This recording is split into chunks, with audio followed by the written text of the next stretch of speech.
ನಮಸ್ಕಾರ ಸ್ನೇಹಿತರೆ. 99% ಗೆಲ್ಲುವ ಪಂದ್ಯವನ್ನ ಸೋತಿತು ಮುಂಬೈ ಇಂಡಿಯನ್ಸ್. ಡೆಲ್ಲಿ ವಿರುದ್ಧ ಸೋತು ಪ್ಲೇ ಆಫ್ ನಿಂದ ಹೊರಬಿದ್ದಿತ್ತು ಮುಂಬೈ. ಹಾಗಾದ್ರೆ ಸುದ್ದಿಯ ಸಂಪೂರ್ಣ ಮಾಹಿತಿ ಏನು?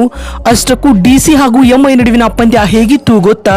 ಹೀಗೆ ಇದರೆಲ್ಲದರ ಬಗ್ಗೆ ಇವತ್ತಿನ ಈ ಒಂದು ವಿಡಿಯೋದಲ್ಲಿ ತಿಳಿಸ್ಕೊಡ್ತಾ ಹೋಗ್ತೀನಿ. ಹೀಗಾಗಿ ದಯವಿಟ್ಟು ಈ ವಿಡಿಯೋವನ್ನ ಕೊನೆವರೆಗೂ ನೋಡಿ ಸ್ನೇಹಿತರೆ. ಆದರೆ ಅದಕ್ಕಿಂತಲೂ ಮುನ್ನ ನಿಮ್ಮ ಪ್ರಕಾರ ಹಾರ್ದಿಕ್ ಪಾಂಡ್ಯ ಹಾಗೂ ರೋಹಿತ್ ಶರ್ಮಾ ಇವರಿಬ್ಬರಲ್ಲಿ ಎಂಐ ಕಂಡ ಬೆಸ್ಟ್ ಕ್ಯಾಪ್ಟನ್ ಯಾರು ಎನ್ನುವುದನ್ನ ಕಾಮೆಂಟ್ ಮಾಡುವ ಮೂಲಕ ತಪ್ಪದೆ ತಿಳಿಸಿ. ಹೌದು ಸ್ನೇಹಿತರೆ, ಇಂದು ದೆಹಲಿಯ ಫಿರೋಜ್ ಶಾ ಕೋಟ್ಲಾ ಅಂಗಳದಲ್ಲಿ ನಡೆದ ಟಾಟಾ ಐಪಿಎಲ್ 2024ರ 43ನೇ ಪಂದ್ಯದಲ್ಲಿ ಡೆಲ್ಲಿ ಕ್ಯಾಪಿಟಲ್ಸ್ ಹಾಗೂ ಮುಂಬೈ ಇಂಡಿಯನ್ಸ್ ತಂಡಗಳು ಮುಖಾಮುಖಿಯಾಗಿದ್ದವು ಸ್ನೇಹಿತರೆ.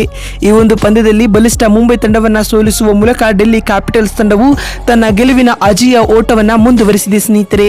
ಹೌದು, ಇಂದಿನ ಪಂದ್ಯದಲ್ಲಿ ಟಾಸ್ ಸೋತು ಮೊದಲು ಬ್ಯಾಟಿಂಗ್ ಮಾಡಿದ ಡೆಲ್ಲಿ ಕ್ಯಾಪಿಟಲ್ಸ್ ತಂಡವು ನಿಗದಿತ 20 ಓವರ್ಗಳಲ್ಲಿ 4 ವಿಕೆಟ್ ಕಳೆದುಕೊಂಡು ಬೃಹತ್ 257 ರನ್ ಕಲೆ ಹಾಕಿತು ಸ್ನೇಹಿತರೆ. ತಂಡದ ಪರ ಆರಂಭಿಕರಾಗಿ ಕಣಕ್ಕಿಳಿದ ಜಾಕ್ ಫ್ರೇಸರ್ ಹಾಗೂ ಅಭಿಷೇಕ್ ಪೋರೆಲ್ ರವರು ಆರಂಭದಲ್ಲೇ ಉತ್ತಮವಾದ ಜೊತೆ ಆಟವನ್ನ ಆಡಿದರು.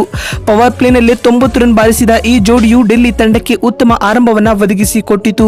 ಇದೇ ವೇಳೆ ಜಾಕ್ ಫ್ರೇಸರ್ ರವರು ಕೇವಲ 27 ಎಸೆತಗಳನ್ನ ಎದುರಿಸಿ 6 ಸಿಕ್ಸರ್ ಹಾಗೂ 11 ಫೋರ್ಗಳೊಂದಿಗೆ 300ರ ಸ್ಟ್ರೈಕ್ ರೇಟ್ ನಲ್ಲಿ 84 ರನ್ ಬಾರಿಸಿ ವಿಕೆಟ್ ಒಪ್ಪಿಸಿದರು ಸ್ನೇಹಿತರೆ. ನಂತರ ಅಭಿಷೇಕ್ ಪೋರೆಲ್ ರವರು 36 ರನ್ ಬಾರಿಸಿ ನಿರ್ಗಮಿಸಿದರು. ಅದಾದ ಬಳಿಕ ಶಾಯ್ ಹೋಪ್ ರವರು 41 ರನ್ಗಳಿಗೆ ತಮ್ಮ ಆಟವನ್ನ ನಿಲ್ಲಿಸಿದರು. ಅದಾದ ನಂತರ ನಾಯಕ ರಿಷಬ್ ಪಂತ್ ಅವರು 19 ಎಸೆತಗಳಿಂದ 29 ರನ್ ಬಾರಿಸಿ ಮಿಂಚಿದರು. ಇನ್ನು ಕೊನೆಯಲ್ಲಿ ಬಂದ ಟ್ರಿಸ್ಟನ್ ಸ್ಟೆಪ್ಸ್ ರವರು ಕೇವಲ 25 ಎಸೆತಗಳನ್ನ ಎದುರಿಸಿ 2 ಸಿಕ್ಸರ್ ಹಾಗೂ 6 ಫೋರ್ಗಳೊಂದಿಗೆ ಅಜೇಯ 48 ರನ್ ಬಾರಿಸುವುದರ ಮೂಲಕ ತಂಡದ ಮೊತ್ತವನ್ನ 250ರ ಗಡಿ ದಾಟಿಸಿದರು ಸ್ನೇಹಿತರೆ. ಇದರೊಂದಿಗೆ ಮುಂಬೈ ಇಂಡಿಯನ್ಸ್ ತಂಡಕ್ಕೆ ಪಂದ್ಯ ಗೆಲ್ಲಲು 258 ರನ್ಗಳ ಕಠಿಣ ಸವಾಲನ್ನ ನೀಡಿತು.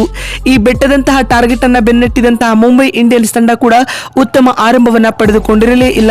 ತಂಡದ ಮಾಜಿ ನಾಯಕರಾದ ರೋಹಿತ್ ಶರ್ಮಾ ಕೇವಲ 8 ಎಸೆತಗಳಿಂದ 8 ರನ್ ಬಾರಿಸಿ ನಿರ್ಗಮಿಸಿದರು. ನಂತರ ಇಶಾನ್ ಕಿಶನ್ ಅವರು ಕೇವಲ 20 ರನ್ಗಳಿಗೆ ತಮ್ಮ ಆಟವನ್ನ ನಿಲ್ಲಿಸಿದರು ಸ್ನೇಹಿತರೆ. ಅದಾದ ಬಳಿಕ ಇಂಪ್ಯಾಕ್ಟ್ ಪ್ಲೇಯರ್ ಆಗಿ ಕಣಕ್ಕಿಳಿದ ಸೂರ್ಯಕುಮಾರ್ ಯಾದವ್ ಅವರು ಪಂದ್ಯದ ಮೇಲೆ ಯಾವುದೇ ರೀತಿ ಇಂಪ್ಯಾಕ್ಟ್ ಮಾಡಲಾಗದೆ 26 ರನ್ಗಳಿಗೆ ಸುಸ್ತಾಗಿ ಹೊರನಡೆದರು. ಅದಾದ ನಂತರ ತಿಲಕ್ ವರ್ಮಾ ಹಾಗೂ ಹಾರ್ದಿಕ್ ಪಾಂಡ್ಯ ತಂಡಕ್ಕೆ ಕೊಂಚ ಆಸರೆ ಆದರು. ಇವರಿಬ್ಬರ ನಡುವೆ ಅರ್ಧಶತಕಕ್ಕೂ ಹೆಚ್ಚಿನ ರನ್ಗಳ ಪಾರ್ಟ್ನರ್ಶಿಪ್ ಮೂಡಿ ಬಂದಿತು ಸ್ನೇಹಿತರೆ. ಇದೇ ವೇಳೆ ಹಾರ್ದಿಕ್ ಪಾಂಡ್ಯ 24 ಎಸೆತಗಳನ್ನ ಎದುರಿಸಿ 46 ರನ್ ಬಾರಿಸಿ ನಿರ್ಗಮಿಸಿದರು. ನಂತರ ತಿಲಕ್ ವರ್ಮಾ ತಮ್ಮ ಏಕಾಂಗಿ ಹೋರಾಟವನ್ನ ಮುಂದುವರಿಸಿದರು. ಆದರೆ ಇವರಿಗೆ ಯಾರು ಕೂಡ ಉತ್ತಮವಾದ ಸಾಥ್ ನೀಡಿರಲೇ ಇಲ್ಲ. ಕೊನೆಯಲ್ಲಿ ಟೀಮ್ ಡೇವಿಡ್ ರವರು 37 ರನ್ ಬಾರಿಸಿ ವಿಕೆಟ್ ಒಪ್ಪಿಸಿದರು. ಇದರೊಂದಿಗೆ ಮುಂಬೈ ಇಂಡಿಯನ್ಸ್ ತಂಡವು ಸೋಲಿನ ಪ್ರಪಾತಕ್ಕೆ ಸಿಲುಕಿಕೊಂಡಿತು. ಇದರ ನಡುವೆಯೂ ತಿಲಕ್ ವರ್ಮಾ ರವರು ಕೇವಲ 32 ಎಸೆತಗಳನ್ನ ಎದುರಿಸಿ 63 ರನ್ ಬಾರಿಸಿ ಇಲ್ಲದ ರನ್ ಕದಿಯಲ್ಲಿ ಹೋಗಿ ರನ್ಔಟ್ಗೆ ಬಲಿಯಾದರು. ಇದರೊಂದಿಗೆ ಎಂಐ ತಂಡವು ನಿಗದಿತ 20 ಓವರ್ಗಳಲ್ಲಿ 9 ವಿಕೆಟ್ ಕಳೆದುಕೊಂಡು 247 ರನ್ ಬಾರಿಸಿತು. ಇದರೊಂದಿಗೆ ಡೆಲ್ಲಿ ವಿರುದ್ಧ 10 ರನ್ಗಳ ಹೀನಾಯ ಸೋಲು ದಾಖಲಿಸಿತು ಸ್ನೇಹಿತರೆ. ಇದರೊಂದಿಗೆ ಇದೀಗ ಹಾರ್ದಿಕ್ ಪಾಂಡ್ಯ ನೇತೃತ್ವದ ಮುಂಬೈ ಇಂಡಿಯನ್ಸ್ ತಂಡವು ಐಪಿಎಲ್ 2024ರ ಪ್ಲೇ ಆಫ್ ರೇಸ್ ನಿಂದ ಬಹುತೇಕವಾಗಿ ಹೊರಬಿದ್ದಿದೆ ಅಂತಾನೆ ಹೇಳಬಹುದು ಸ್ನೇಹಿತರೆ.